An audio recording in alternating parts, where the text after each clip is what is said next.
Hey, I'm Connor and welcome back to Most Amazing Top 10.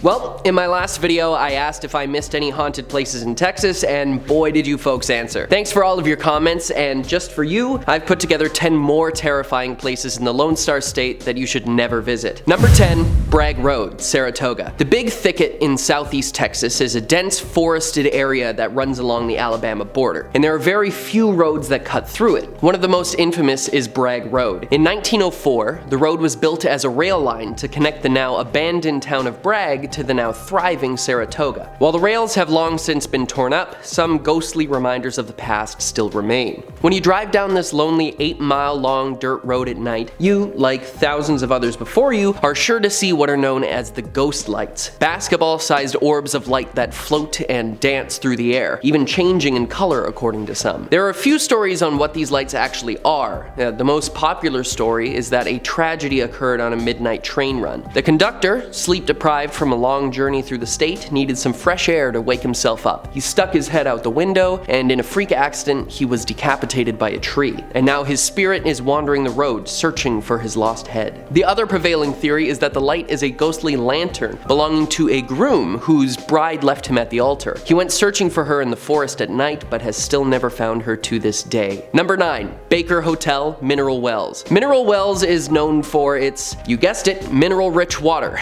In the 1880s, people would travel from all over Texas to drink some, and it supposedly had healing powers and could cure almost any ailment. And with that kind of tourist attraction, you need somewhere for all of these folks to stay. And so, in 1929, the Baker Hotel was opened. With 14 floors and 450 rooms, it was the biggest hotel for miles, and it used the mineral water as a draw for all sorts of people. To this day, workers and visitors alike find small things missing from their pockets or bags while touring the grounds, and workers have later found them on the floor in the Baker Suite, the room where the owner lived and died. They also report the smell of cigar smoke in the air, another habit of Mr. Baker, further proving his presence. But there are also some less friendly spirits here, notably that of the chopped bellhop, who lost his life in a freak elevator accident that saw his top half removed from the bottom half of his body. He's seen floating sans legs and screaming to be made whole again. Workers recommend you stay away, lest you meet the same fate. Known for its programs in engineering, technology, and agriculture, Texas A&M is one of the most highly regarded universities in the state. But the engineering building is home to not only future engineers, but the spirit of a former worker. In 1959, Roy Sims was the foreman for the meat locker in what was then the Animal Industries building. He was showing his assistant some tips on butchering bacon, and when the assistant stepped out to get them both some coffee, the knife slipped and Sims accidentally sliced his leg, severing his femoral artery in the process. The assistant returned to see Roy bleeding out on the floor and called an ambulance, but it was too late, and he passed away. Students and faculty alike report strange happenings in the building to this day. Noises and crashes, cool breezes when all the windows and doors are shut, and even objects moving or being out of place. And many attribute this to the ghost of Roy Sims just trying to get back to work. Number 7, Lake Highlands High School, Dallas. Imagine being back in high school, and during a rehearsal for the school play, the lights suddenly go out, and when they come back on, costumes have moved, props have crashed to the floor, and you see a ghostly apparition rise back up to the rafters. This is exactly what some students and faculty have reported at the Dallas High School. Reportedly, the ghost is that of a former student, Elizabeth, who took her own life jumping from the roof of the auditorium. While many attribute the cold spots and strange noises to the wind, there is no denying that there was a student named Elizabeth who attended the school around the same time the urban legend takes place and passed away, though the cause remains unclear. Number 6 on our list, the Ritz Theatre in Corpus Christi. While there are no accounts of specific deaths associated with what was once South Texas's most beautiful theater, there are certainly enough ghostly happenings to make anyone's skin crawl. Paranormal investigators have reported that while walking through the now crumbling building, you can feel cold spots, hear voices, and see orbs floating through the air, some of which they've actually been able to catch on camera. Perhaps these are spirits who never managed to move on, or maybe they're happy right where they are, enjoying a pleasant night out at the theater in the afterlife. We won't know until somebody asks. Number 5, Jefferson Hotel, Jefferson. Originally built in 1851 as a cotton warehouse, the Jefferson Hotel has had haunting stories for decades. To this day, workers who were once skeptical of spirits have been converted to believers after dishes have gone flying, phantom footsteps were heard, and the front switchboard lit up as though the rooms were talking to each other, even when the hotel was closed to guests. Many attribute this to the ghost of Elizabeth, common ghost name I guess, who took her own life in the hotel after her soon-to-be husband sent a note that he would not be coming to the wedding. This has been verified by newspapers to have happened in the 1870s, and there have been sightings of a woman in white roaming the halls of the hotel ever since. Number 4.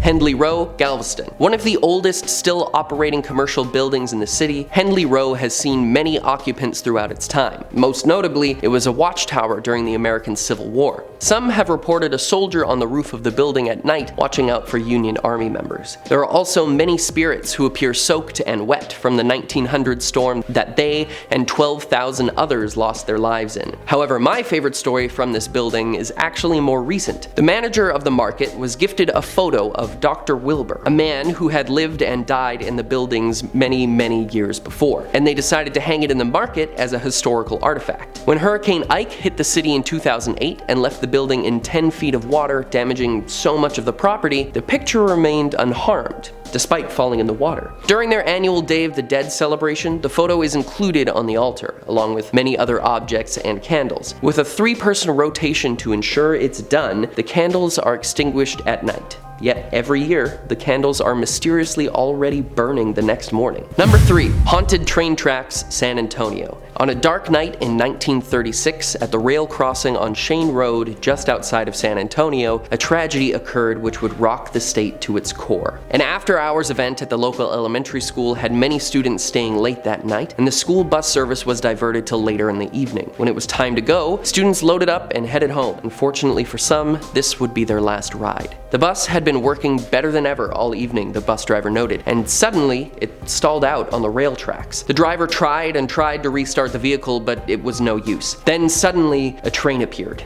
Its lamp must have been out, and it was too late to move the bus, even if it was working. The driver began to carry students off the bus as fast as he could, but then the bus was hit by the train side on, and the driver was thrown from the window. 10 students survived, but many others didn't. After recovering from his injuries and leaving the hospital weeks later, the bus driver got in his car and returned to the rail crossing that night. Haunted by grief, he drove his car onto the tracks, turned it off, and hurled his keys into the night, determined to take his own life. And when he saw the train charging down the tracks, he suddenly felt the car rolling forward, all the way off the tracks and out of harm's way. When he inspected his car, he saw multiple sets of small handprints on the back, perhaps those of the students, not wishing for his life to be lost in the same way theirs had. Number 2.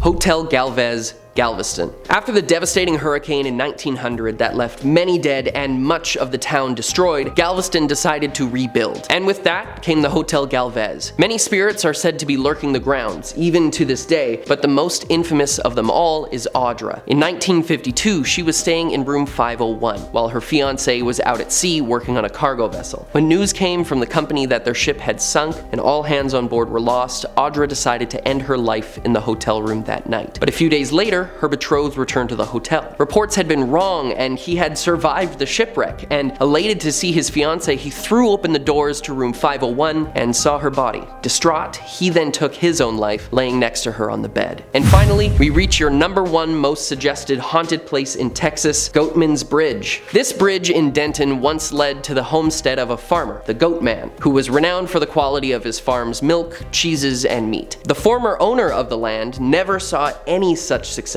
while he operated the farm, and in a booze-fueled fit of jealousy, he attacked the farmer, put a rope around his neck, and threw him from the side of the bridge. He then returned to the homestead and burned it to the ground, taking the lives of the family and the livestock. When he returned to the bridge to check on his gruesome handiwork, he looked below only to see an empty noose. He then heard 3 loud metal clangs, like someone was knocking on the bridge. And then suddenly behind him, a large, ghostly man with a goat for a head appeared, put a noose around his neck, and threw him over the side of the bridge, taking revenge for himself and his family. Now they say that if you visit the old Alton Bridge at night and knock 3 times, you too will see the Goatman. But be warned, he does not like to be disturbed. That's all I've got for you guys today. Stay amazing, and I'll see you next time.